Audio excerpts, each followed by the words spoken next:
A few months ago, a man walked into my office. Let's call him Michael. He was 52 years old, fit, ran marathons, ate clean, didn't smoke. Michael had been seeing his primary care doctor religiously for years. Every single year, the same story. Your labs look perfect, Michael. Keep doing what you're doing. 6 months after his last physical, Michael collapsed during his morning run. Heart attack, at 52. And here's what haunts me. It could have been completely prevented. When we ran the right tests after his heart attack, we discovered warning signs that had probably been there for years. Silent, invisible to standard lab tests, but screaming danger if you knew where to look. Michael's story isn't unique. I see this pattern constantly in my practice. Patients told for years that everything looks fine. Their cholesterol numbers are good. Blood pressure is acceptable. Blood sugar is normal. Yet quietly in the background, disease has already started developing. It would be another 5 to 10 years before routine labs would catch anything. By then, the damage is often irreversible. That's why I'm making this video. There are 5 critical blood tests that can detect preventable disease long before symptoms appear, long before organ damage sets in, and long before your standard annual physical would catch anything. But these tests are almost never ordered by your primary care physician. I'm Dr. Daniel Lee, and I've been a practicing physician for over a decade, specializing in preventive medicine and longevity. Today, I'm walking you through 5 critical blood tests. I'll show you what each test measures, why it matters, how to interpret results, and what to do if your numbers aren't optimal. Plus, I'll reveal a 6th test that is routinely ordered but almost always misinterpreted, even when showing serious signs of trouble. Now you might wonder, if these tests are so important, why doesn't my doctor order them? 3 reasons. First, time constraints. Most primary care doctors get 15-minute appointments. They're checking boxes, managing chronic conditions, keeping up with impossible patient loads. No time to think about preventing disease 10 years from now. Second, insurance. Some insurers won't cover these preventive tests unless you have symptoms, which defeats the purpose of prevention.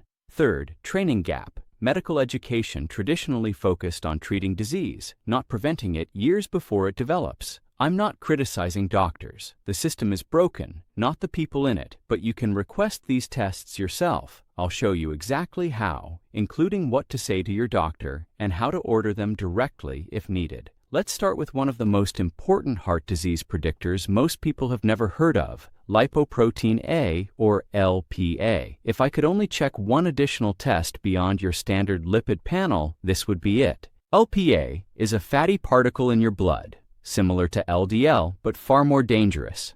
Think of it like LDL's evil twin. If you have high LPA, it triples your risk of heart attack if you're under 45. Triples. That's not a small increase. When you hear about a young person in perfect health who suddenly had a heart attack, there's a very good chance they had elevated LPA. The 38-year-old CrossFit enthusiast, the 43-year-old executive who ate clean, the 40-year-old mother with no risk factors. More often than not, elevated LPA is the hidden culprit. Here's the shocking statistic. Elevated LPA affects 1 in 5 Americans. If you're watching with 4 friends, statistically, one of you has significantly elevated risk of early heart disease you probably don't know about. LPA is almost entirely genetic. You inherited it from your parents. Your diet doesn't cause it. Exercise doesn't cause it. Because genes don't change, we only need to check it once. 1. Test and you know your status for life. But you especially need it checked if you have family history of premature heart disease. Diagnosis before age 55 in men, 65 in women.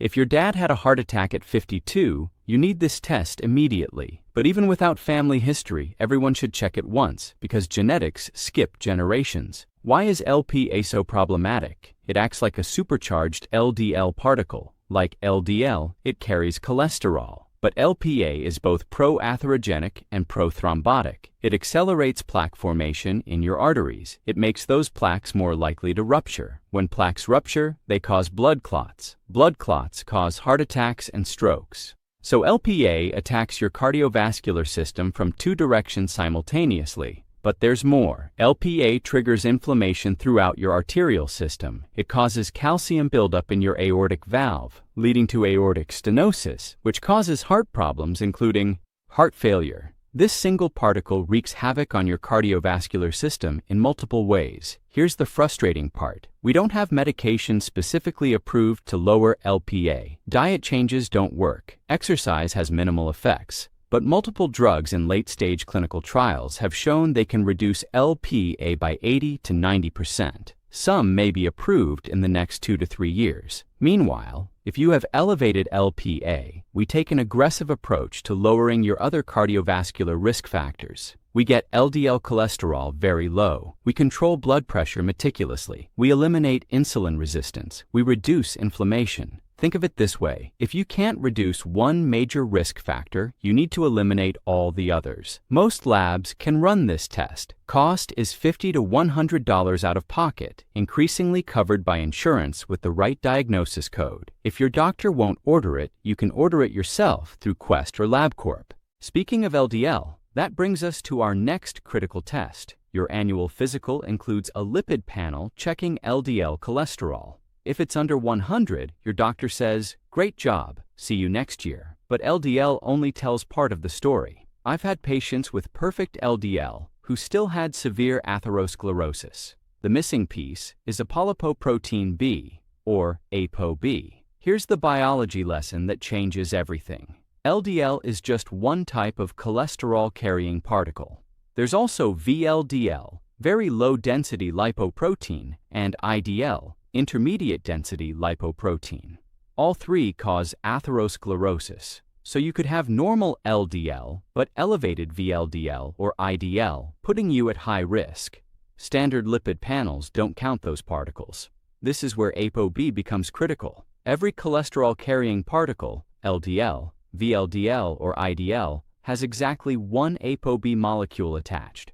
When you measure ApoB, you're counting every atherogenic particle in your bloodstream. You're getting total count of everything that can damage your arteries. It's like counting cars on a highway versus weighing them. Particle count matters more than cholesterol weight. For most people, LDL and ApoB move together. High LDL means high ApoB. Low LDL means low ApoB. But that relationship breaks down with insulin resistance. This includes prediabetes, type 2 diabetes, fatty liver, high blood pressure, PCOS, or triglycerides over 150. With insulin resistance, your body produces more small, dense LDL particles. These are more dangerous because they penetrate arterial walls easier, but they don't show up accurately in standard LDL measurement. Your LDL might be 95, looks great, but your ApoB could be 120, meaning you're actually at high risk. The standard test gives false reassurance.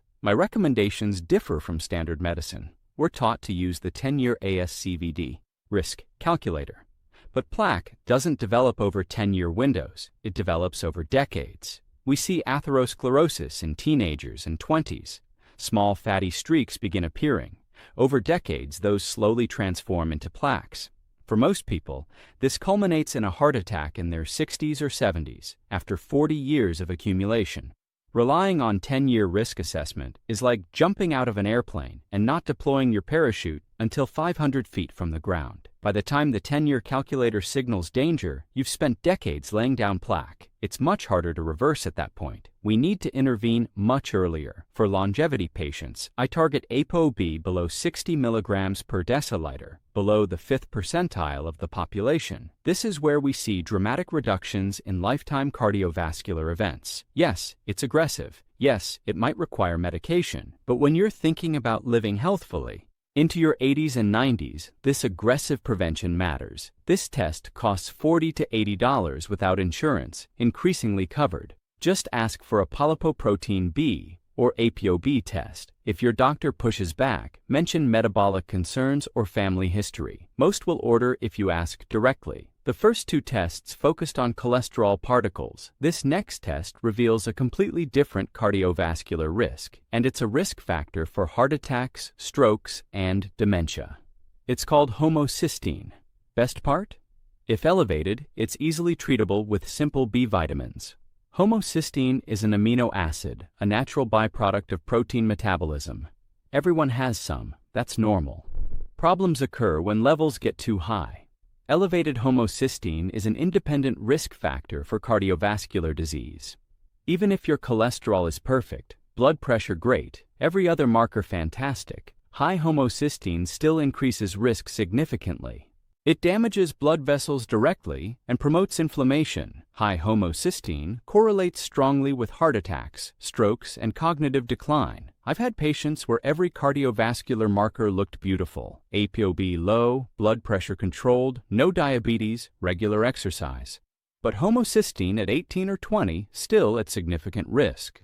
The good news: homocysteine is an excellent marker of B vitamin status, specifically B12, B9, folate, and B6, pyridoxine. Think of homocysteine like factory smoke. A little smoke is normal when the factory runs properly. But if the exhaust system isn't working, smoke builds up and pollutes everything. In your body, B vitamins are the exhaust system. They're the filters. B12 and folate recycle homocysteine back into methionine, a useful amino acid. B6 converts homocysteine into cystathionine, which is harmless.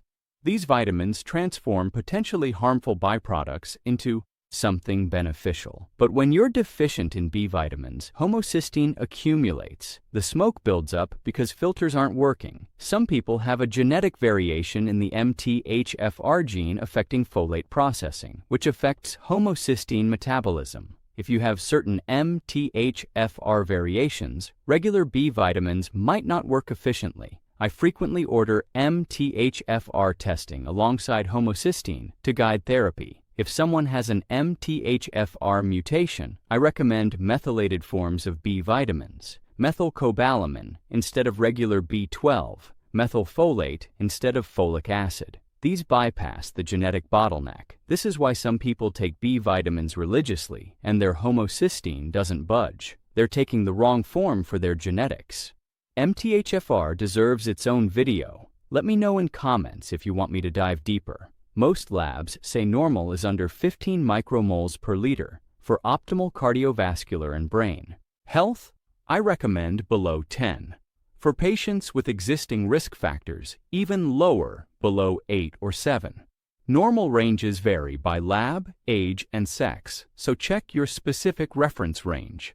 Cost is typically $50 to $75, usually covered with appropriate diagnosis code. If elevated, the fix is often simple. A B complex with methylated forms, taken daily, can bring levels down significantly. Retest in 3 months to confirm improvement. Pause for a moment. We're halfway through. Let me ask 3 questions. 1. Do you have a family member diagnosed with heart disease before age 60? 2. Do you have elevated blood sugar, prediabetes, diabetes, or excess weight around your middle? 3. Are you over 50 and have you ever had LPA, ApoB, or homocysteine checked? If you answered yes to any of these, request these tests this week. Not next month, not at your next physical. This week. Call tomorrow morning. People watch videos like this, feel informed, take notes, then do nothing. Knowledge without action is just entertainment. Your health isn't entertainment, it's your life. Take action. Test number 4 catches a metabolic problem affecting almost half of American adults, but most have never had it checked. This is uric acid. When I mention uric acid, everyone says, "Oh, the gout test." Yes, it's checked for gout. But here's what's missed. Elevated uric acid is an early warning system for metabolic disease. I use it to predict insulin resistance, high blood pressure, and heart disease years before other tests show problems. Large cohort studies show strong correlation between elevated uric acid and insulin resistance in diabetic and non-diabetic populations. Studies estimate insulin resistance accounts for 30 to 40% of the link between elevated uric acid and high blood pressure. These 3 conditions, high uric acid, insulin resistance, high blood pressure, are interconnected. They form a vicious cycle where each feeds the others.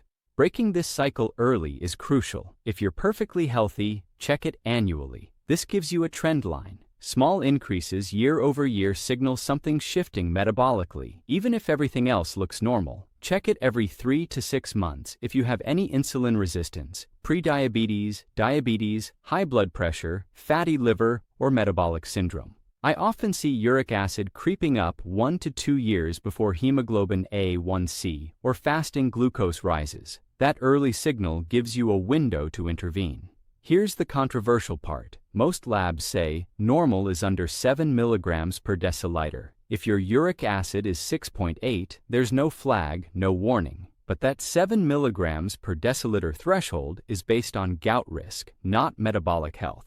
For metabolic and cardiovascular health, I aim for below 5.5 milligrams per deciliter. This is where we see marked blood pressure improvements, reversal of insulin resistance, reduction in cardiovascular risk. There's a huge gap between 5.5 and 7 where metabolic damage accumulates, but your lab says you're normal. Don't settle for not having gout. Optimize for metabolic health. Important caveat: intense exercise can temporarily elevate uric acid. If you get blood drawn right after a hard workout, uric acid might be falsely elevated. We look at trends over multiple tests, not single snapshots. Test number 5 is about your kidneys. Most people don't think about kidney function until something's seriously wrong. But kidneys are critical. They filter your entire blood volume multiple times daily, removing waste, balancing electrolytes, regulating blood pressure, producing hormones. The standard test is creatinine, part of your basic metabolic panel. The problem: creatinine misses significant kidney damage until it's quite advanced. I've seen countless patients whose creatinine looked perfect, but when we ran cystatin C, we discovered they'd lost 30 to 40% of kidney function. That's massive damage, completely invisible on standard testing. Why does creatinine fail? It comes from muscle breakdown. The number is heavily influenced by muscle mass, creating 3 problems. Problem 1: older adults and lean individuals. As we age, we lose muscle mass. As muscle decreases, creatinine production decreases. An older person's creatinine might look completely normal at 0.9 or 1.0, but they're producing less creatinine because they have less muscle, not because kidneys work well. I've had 75-year-old patients with perfect-looking creatinine, but cystatin C revealed moderate kidney disease. Complete false reassurance. Problem 2: muscular individuals, athletes, bodybuilders. Above-average muscle mass produces more creatinine just from normal muscle breakdown. Creatinine might look elevated at 1.3 or 1.4, causing concern about kidneys. But kidneys are fine. You're just muscular. This leads to unnecessary worry and repeat testing. Problem 3: dehydration. Even mild dehydration falsely elevates creatinine. If you don't drink enough water before your blood draw, or did a long run the day before without rehydrating, creatinine might spike temporarily. Cystatin C is not affected by muscle mass or diet. Every cell produces it at a steady rate. Kidneys filter it at a consistent rate if functioning properly. It's a purer reflection of kidney filtration, catching decline 5 to 10 years earlier than creatinine. Studies show cystatin C better predicts future kidney failure and cardiovascular events. Cystatin C isn't perfect. It can be affected by obesity, inflammation, and thyroid dysfunction. Hyperthyroidism lowers it. Hypothyroidism raises it. But best practice: use both creatinine and cystatin C together. Cross-reference them. If both look good, kidneys are functioning well. If they disagree, dig deeper. This combined approach gives the most accurate picture. Now the bonus, 6th test. This is routinely checked on your standard liver panel at almost every annual physical, but it's almost always misinterpreted. I'm talking about ALT, alanine aminotransferase. What I'm about to tell you might shock you. Your lab says ALT is normal, under 40 units per liter. Here's the truth: that's completely wrong. This isn't conspiracy. It's how labs determine reference ranges, and the system has failed to keep up with population health trends. Labs take a sample of supposedly healthy people. They measure ALT, they calculate the mean. Then they say 2 standard deviations around that mean is normal range. Sounds reasonable. But what happens when the population becomes unhealthy? What happens when the healthy reference group isn't actually healthy? That's what happened with ALT over decades. In the 1970s, upper limit of normal was around 25. Now it's 40. That's a 60% increase. The definition of normal drifted upward because we're normalizing disease. The disease is fatty liver, also called non-alcoholic fatty liver disease. Latest estimates: approximately 1/3 of the world's population has fatty liver disease. 1/3. The vast majority undiagnosed. People have no idea because their ALT comes back at 35 or 38, and their doctor says everything looks normal. But fatty liver is causing that elevation. Over time, fatty liver progresses to liver inflammation, eventually cirrhosis, liver failure, even liver cancer. Fatty liver disease is now a leading cause of liver transplants in the United States and Europe. When labs calculate normal for ALT, they include millions with undiagnosed fatty liver. The average crept up. We decided to call that new, higher average normal. But it's not normal. It's not healthy. It's just common. The American College of Gastroenterology suggests truly healthy ALT should be 29 to 33 for males, 19 to 25 for females. But even that's too lenient. I try to get ALT below 25 for everyone. Anything consistently above 25 warrants investigation. Ultrasound to check the liver, insulin-resistant screening, comprehensive metabolic evaluation. This matters urgently because fatty liver is progressive. Caught early, it's completely reversible with diet and lifestyle changes. But if you ignore it for 10 or 15 years because your lab says you're normal, it becomes much harder to reverse. The liver develops fibrosis, scar tissue. Scar tissue is permanent. There's a window of opportunity to intervene. Miss that window, you may face serious liver disease. This is why checking ALT with proper interpretation is critical. Let me tie this together into something actionable. I call this the optimal aging panel. These 5 tests, LPA, ApoB, homocysteine, uric acid, cystatin C, plus properly interpreting ALT form the foundation of proactive health assessment. If you're over 40, get these checked. Here's the testing schedule.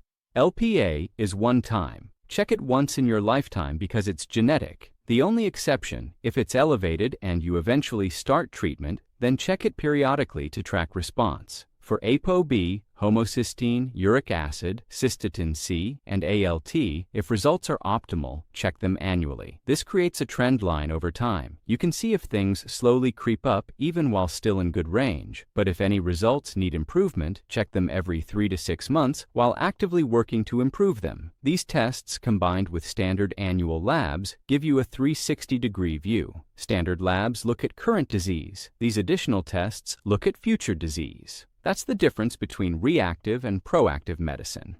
This gives you power to actually prevent disease instead of just managing it after it develops. Total cost out of pocket: $250 to $400 for all tests. That's less than most people spend on supplements annually, and those supplements are often chosen randomly without data supporting whether they help. These tests tell you exactly what to work on. They tell you if those supplements you're taking do anything. They give you precise targets instead of throwing darts in the dark. How do you get these tests? 3 options. Option 1, through your regular doctor. Bring a list to your next appointment. Say, I'd like to add these preventive tests to my annual labs. If your doctor hesitates, mention family history of heart disease, metabolic concerns, or wanting to be proactive. Most doctors will order when asked directly by an informed patient. Option 2, direct-to-consumer labs. If your doctor won't order these, or you don't want to wait, or prefer handling it yourself, order online through Quest, LabCorp, Ulta Lab Tests, or Life Extension. Order online, pay with credit card, get a requisition form, go to a local blood draw site, get results in days. No doctor's approval needed. I have no financial affiliation with these companies. Option 3, concierge medicine or longevity clinics. More expensive, but you get comprehensive testing plus detailed interpretation and personalized action plans. Worth considering for complex health situations. On insurance, many plans now cover these tests with appropriate diagnosis codes. Family history of premature cardiovascular disease, metabolic syndrome, elevated cardiovascular risk. They're also eligible for health savings accounts or flexible spending accounts. Investing a few $100s in prevention now saves tens of thousands in treatment costs later. 5 common mistakes to avoid. Mistake 1. Getting tested but not following up. Tests mean nothing without action. If numbers are off, you need an intervention plan. Don't just retest in a year hoping for magic improvement. Mistake 2. Comparing results to lab's normal range instead of optimal ranges. Lab normal often means average for a sick population. Use the optimal targets I've given you. Aim for excellence, not mediocrity. Mistake 3. Testing once and forgetting. Your body changes over time. Annual testing creates trend lines. Trends are often more important than single data points. A slow creep upward over years signals something's happening even if each result still looks okay. Mistake 4. Not addressing root causes. Don't just optimize numbers with supplements while ignoring diet, exercise, sleep, stress. Fix your foundation first. Get nutrition dialed in.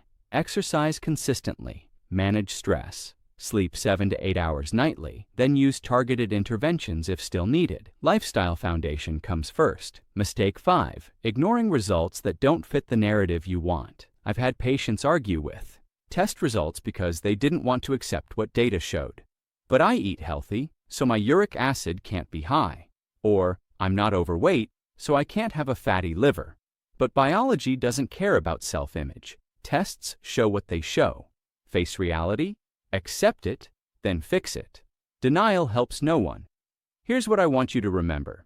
These 5 tests, LPA, ApoB, homocysteine, uric acid, cystatin C, plus properly interpreting ALT, can detect disease 5 to 10 years before standard annual labs catch it. 5 to 10 years. That's 5 to 10 years to intervene, change course, prevent catastrophe. This isn't theoretical. I've seen these tests save lives in my practice. I've seen them catch problems that would have remained invisible until too late. Here is what I want you to do next. Within the next 7 days, either schedule an appointment with your doctor to request these tests or go online and order them yourself. Don't wait for your next annual physical.